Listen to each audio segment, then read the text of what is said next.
there is a sense in which people are feeling that Putin is not living up to his social contract, and in some ways that the old man. It's interesting how often he's now referred to as like grandfather and so forth. Just basically no longer has what it takes. I wanted to ask you, Mark, about how Vladimir Putin is dealing with the Kursk incursion in terms of the messaging inside Russia. I've heard a lot of people say that he's almost trying to play it down, and he doesn't want to big it up too much because it draws attention to the fact the war has literally come to Russian territory. Is that your reading of things? Yeah, and it's interesting, the very fact that he can't even actually name it for what it is, a Ukrainian invasion or incursion or whatever. We have all these euphemisms, the current situation, these circumstances. And it's fascinating because it's very reminiscent of how he dealt with the opposition leader Alexei Navalny. While he was alive, he would never refer to Navalny by name. It would always be that individual or so forth. It's almost like actually the things that he genuinely fears, like Voldemort, he can't actually bring himself to name them.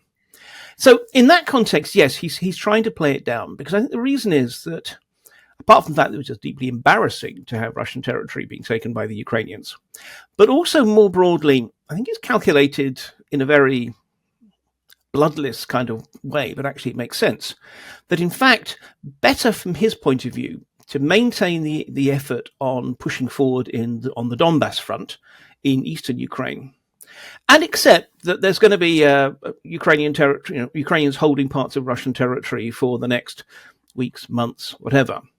But it's not important territory, especially not from the point of view of Putin, who doesn't really care about his regions, than actually to focus everything on driving them out. So I think, given that he reckons that this may well be something that will take some time to address, he doesn't want to make too big a deal of it, because that builds up expectations.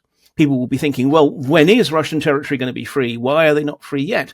And he doesn't want to divert his primary forces, his seasoned veterans, away from the Donbass front to deal with this Kursk incident. And to what extent has the Kursk incursion weakened Putin's position domestically? And who will he be most concerned about? Some of the ultranationalist Russian military bloggers have been quite critical of Russian tactics and operations in recent weeks and months. But then you've also got some oligarchs speaking more freely in opposition to the war in Ukraine. I think Oleg Deripaska was on a trip to Japan relatively recently and criticized the war in Ukraine. The fact that he feels he can speak out, how significant is that?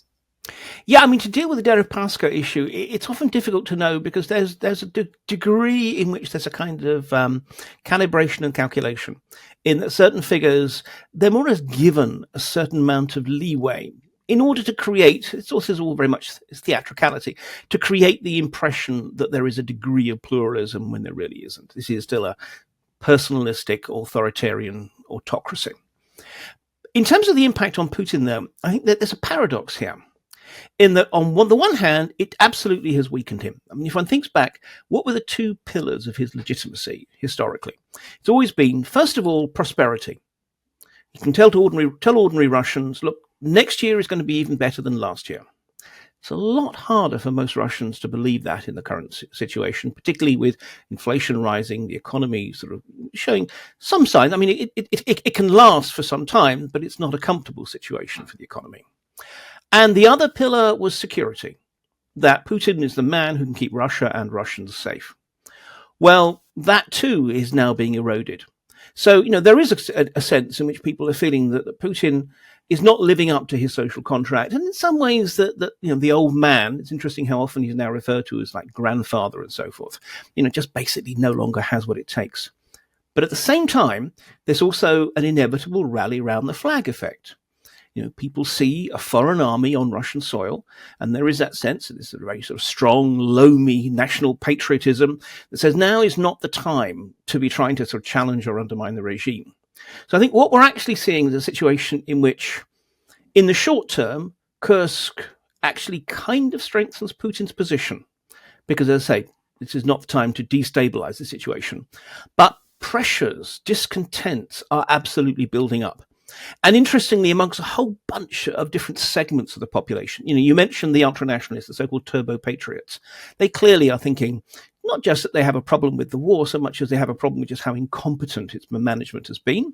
You've got the oligarchs who are seeing their business empires under risk and their opportunities of being able to continue to enjoy the fruits of being connected to the outside world limited. And you have ordinary Russians who may not know exactly what's going on, but they're terrified, for example, about a new mobilization wave. And they just feel there is clearly something wrong if part of your territory is under foreign occupation. So I think for all of these reasons, you have tensions that are building up, but they're being kept at bay by the war. And in some ways, that's what scares me.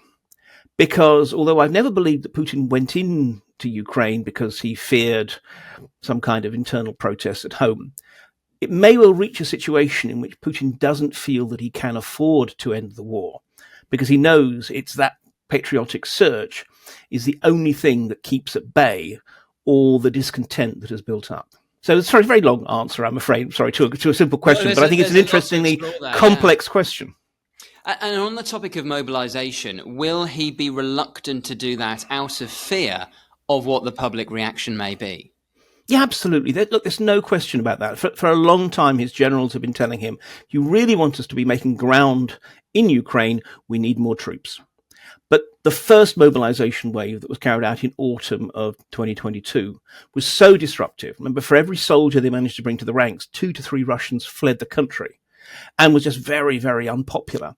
Well, Putin, who is, after all, a very risk-averse figure, ironically enough, clearly didn't want to do it before the presidential elections. Then, while he was contemplating it, we had the Prigozhin mutiny sort of story as well. For all of these reasons, there's a lot of, each time there's some kind of a challenge. Putin kind of backs away. Now, if he orders a mobilization today, he won't have his troops, frankly, until late autumn, by which point the conditions in Ukraine are not really very propitious for major offensive operations. So, yes, the generals would love to see it, but so far at least Putin's timidity has, fortunately, kept that from being started.